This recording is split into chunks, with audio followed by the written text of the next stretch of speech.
over the weekend it was announced that Neil Diamond, who's in his 70s, married for the third time a woman who is 42 years old. Now, I thought this would be a good time to discuss relationships and age. Um, I've always been of the opinion that it doesn't matter if a woman is older or the man is older. Age, to a certain point, to a certain degree, is irrelevant as far as love is concerned. If you love somebody, it doesn't matter whether they're older or younger. Historically, when I was growing up anyway, the norm was to be fairly accepting of an older man with a younger woman. There would be some, catty talk about it, but it was socially basically acceptable. But an older woman with a younger man was always looked down upon. Well, in recent times, I'm glad to see that that's changed. With, you're still the derogatory term cougar is used, but the idea of an older woman with a younger man is not considered as taboo as it used to be. But the thing about older women and younger men, or older men and younger women, the thing about age difference, to me, it seems like there's an ideal that we should be striving for that nobody ever seems to be approaching. And I think it makes perfectly good common sense.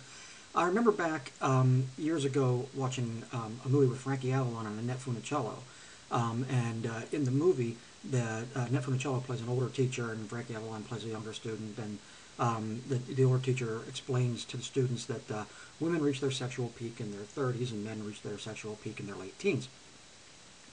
And recently I was watching an episode of The Doctors because my girlfriend had it on, otherwise I wouldn't have been watching it. And they were talking about the same thing. And apparently that idea hasn't changed since the late 60s when this movie came out. That men reach their sexual peak in their late teens, early 20s. Women reach their sexual peaks closer to the age of 40. And for that reason, it just seemed common sense to me that what we should be striving for as far as norms is that people go through three relationships in their lifetimes. Four, actually. I'll say four. The first, being the one that I kind of play down a little bit, is in their younger years before they reach the age of consent. Boys and girls should attempt to learn about relationships with each other, starting at the age of, say, 15, 16, through the age of 17, 18, 19. Boys and girls should try to go stay within that window with each other.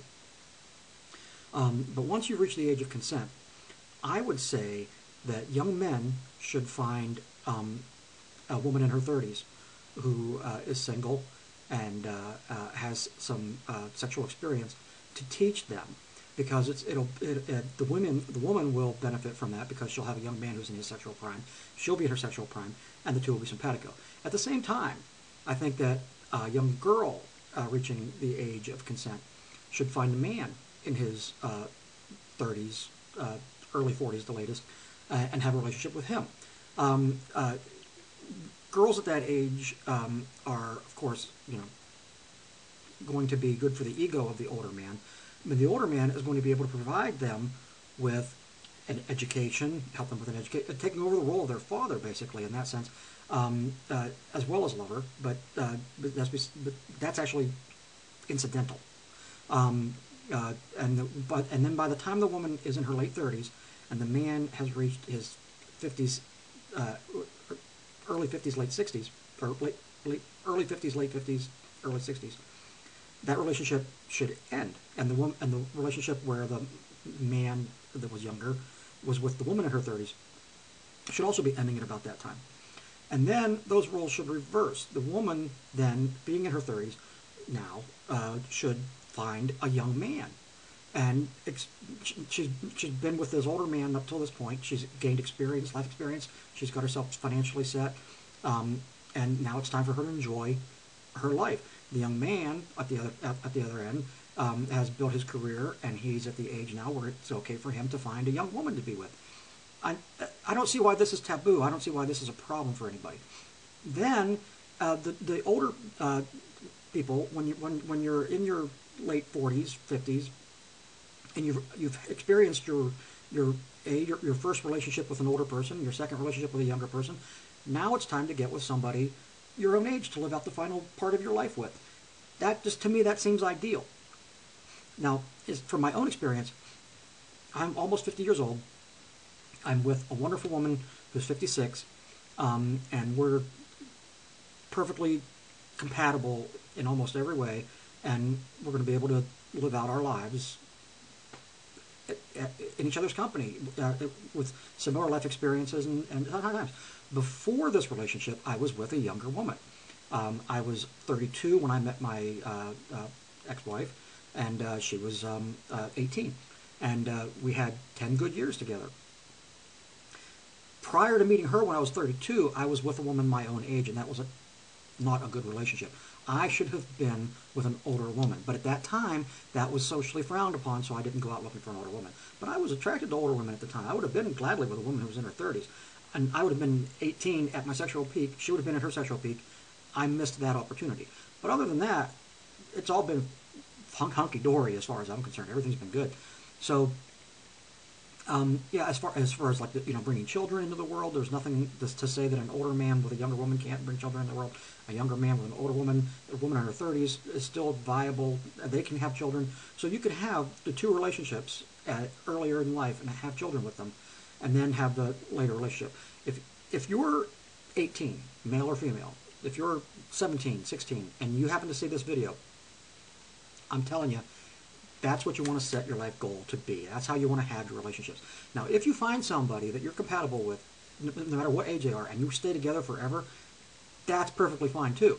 I'm just saying, in order to have the ideal relationships, and honestly, let's face it, when you're with somebody who's not your age, there comes a time when you've grown apart. Now, if you do find somebody your own age at the age of 18, 19, and stay together, that's wonderful. But you're not really compatible sexually at that age. You're going to struggle finding your footing in life at that age. There's going to be all kind of problems that get thrown at you at that age. It's just a fact. So the issues with maturity and everything else that come into play if you follow this pattern that I've laid out, male or female, it's going to work out much better for you in the long run, in my opinion. So take that for what it's worth. I just thought I'd throw it out there, and have a good day. Thank you.